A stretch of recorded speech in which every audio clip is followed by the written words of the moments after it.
Hi, and welcome back to Stephanie's Supply Chain Sit Downs. This episode is the final episode of the podcast where I will be recapping the 4 sit downs I did with the supply chain professionals I interviewed. The purpose of this episode is to highlight the main points from the sit downs and add some of my own commentary in as well as a recap episode. I will be going episode by episode starting now. Episode 2 was a sit down with Mr. Gary Moore. The first topic I want to highlight is sustainability in procurement.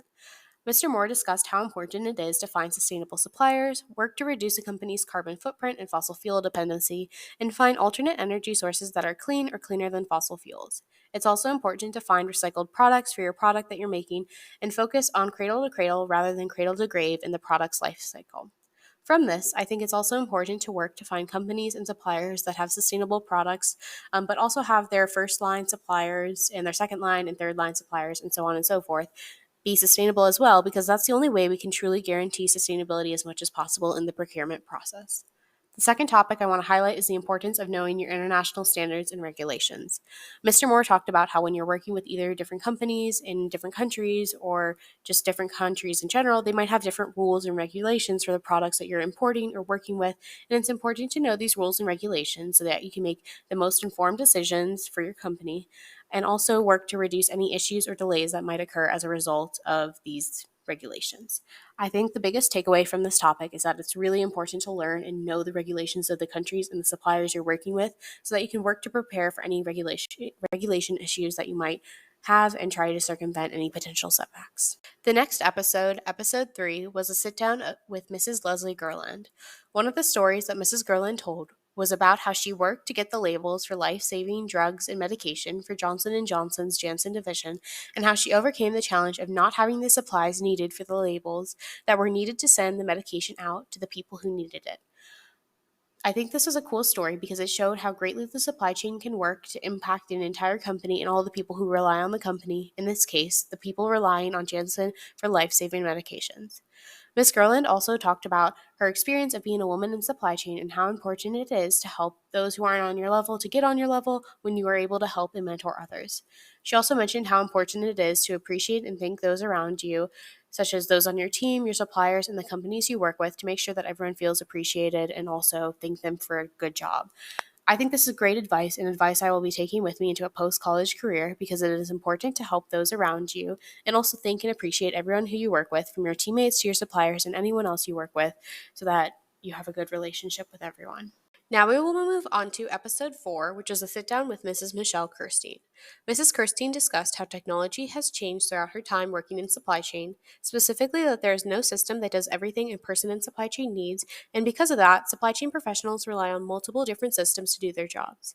I think this is a big technology gap that needs to be smoothed out because even in my past internships, I have had to use multiple systems to do one task, and I think that working to make a comprehensive supply chain system or platform is important. It would help simplify doing a task and would reduce the amount of time spent trying to learn multiple systems as well.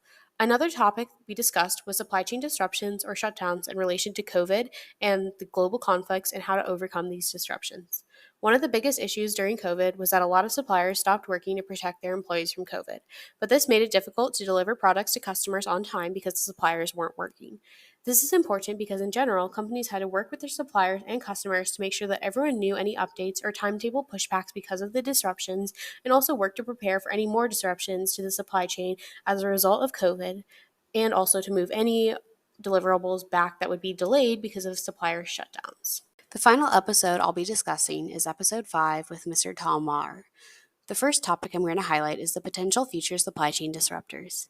Some potential disruptors that Mr. Maher talked about are economic or political disruptors as a result of tariffs or international politics.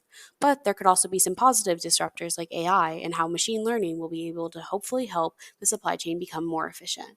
I think it'll be interesting to see how AI will disrupt the supply chain and also to see how economics and international politics and policies will impact supply chain as well. Speaking of AI, the second topic I want to highlight is the future of AI in supply chain. Mr. Maher explained that the future of AI is learning how to use it, or even at a basic level, understanding AI and what it's used for, because it'll be hard to keep up with the AI advancements if you don't start using it now. There's also an emphasis on learning how to use AI in classes, as it could help to prepare students for a workforce that uses AI. In some of my classes, my professors have had in-class activities where we discuss and use AI to test out different theories or problems that we are presenting in class. I think this has been helpful to learn, and I think it's something that all classes and all majors and anyone should learn, even if it's just the basics of AI, because it can help prepare us for a workforce that will become to rely on AI. I hope that you have enjoyed listening to my recap of the previous episodes and their highlights. I appreciate you for listening to any or all of my podcast episodes, and I hope that you have found this to be both informative and educational in regards to supply chain. Thank you again to all of my podcast guests as well for taking the time to meet with me. I really enjoyed getting to learn from you, and I hope that our paths cross again. Thank you.